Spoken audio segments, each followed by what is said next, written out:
by making passage across that bridge now very difficult, and were they to demolish it, impossible, they will severely hamper the Russian way of supporting their forces in Crimea and southern and Ukraine. A large fire has erupted on the rail bridge between the Crimea Peninsula and Russia.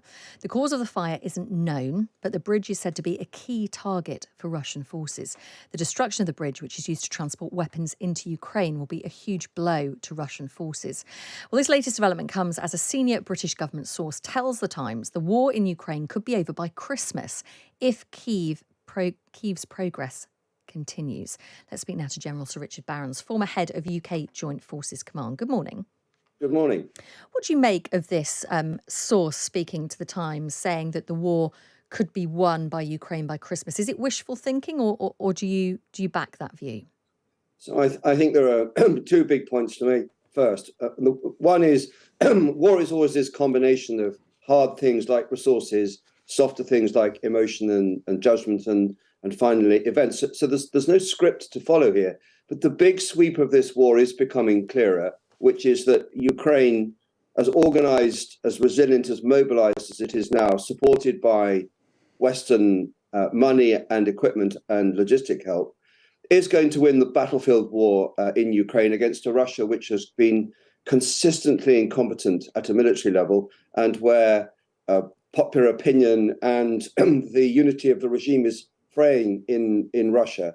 So this is going to end up in a win for Ukraine. And the question is, how quickly and at what price? And the only way it's going to end completely before Christmas is if Russia very quickly now essentially gives up and walks away. This is highly unlikely. So I think we will see continued Russian military defeats, particularly in the east of the country, where they just haven't found a way of stopping the Ukrainian advances.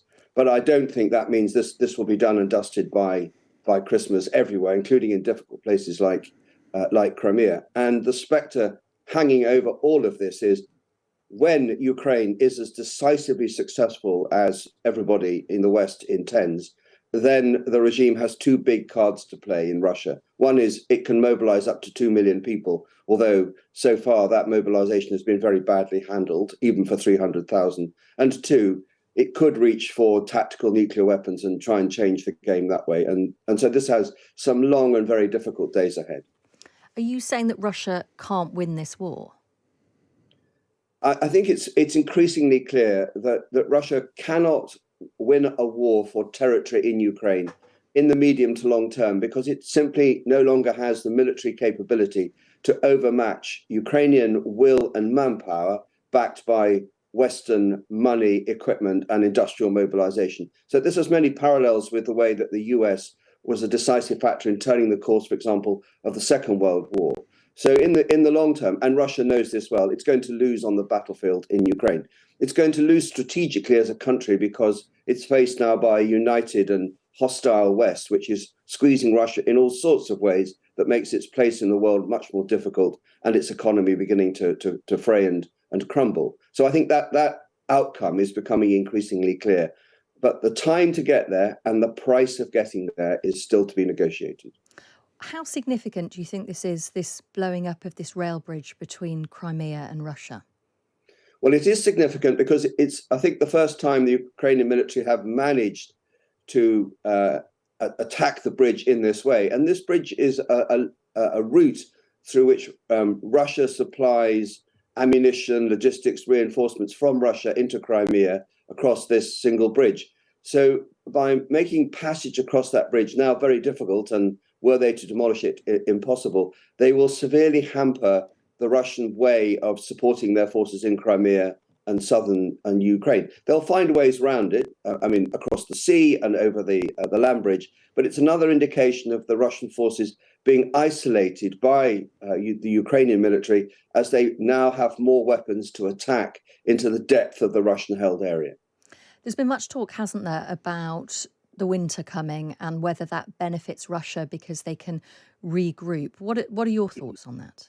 Yeah, the winter will always make a difference. The fewer hours of daylight mean that some of the things that Ukraine spends a lot of time doing now, for example, using commercial drones that don't have night vision capability, that becomes harder. Just everything is more difficult in the dark. And then between about middle of October, middle of November, particularly in the south of Ukraine, it'll get pretty wet. And so road movement for trucks and even tanks off-road becomes really much more difficult. And then it's going to get really cold. And for the soldiers of both sides manning trenches or trying to move around the battlefield when it's well below freezing, obviously that becomes much harder than trying to do it in spring or summer, which is one of the reasons that Ukraine is much more likely to gather strength during the winter, to bear down on Russian forces over the winter to wear them out, but keep its main strike until better weather in the spring or summer. And finally, what about longer range weapons? Because I know that Ukraine are very keen on getting those to target maybe into Crimea. Do you think that that would change the course even more in Ukraine's favour? And do you think there's a will to provide those kind of weapons? So Ukraine has already struck into places like Crimea, but those attacks are quite elaborate and put together. And what Ukraine is asking for is more of the current weapons, which typically have a range of about 50 miles. And they want the ammunition that gives them a range of about 150 miles, so that there would be nowhere in Russian-occupied Ukraine that they couldn't strike if they could find the target one way or another. And the concern from the donors of those weapons, principally the US, is that those weapons will then reach into Russia and change the calculus, the dynamics of this war. But I think as Ukraine military become more ascendant, as the Russian regime becomes more desperate and threatens to escalate into nuclear weapons, then the Western gloves will come off even more. And I think the case for these weapons will just get stronger, and eventually they'll get them. Thank you so much for your assessment this morning. Thank you. That is General Sir Richard Barrons, former head of UK Joint Forces Command.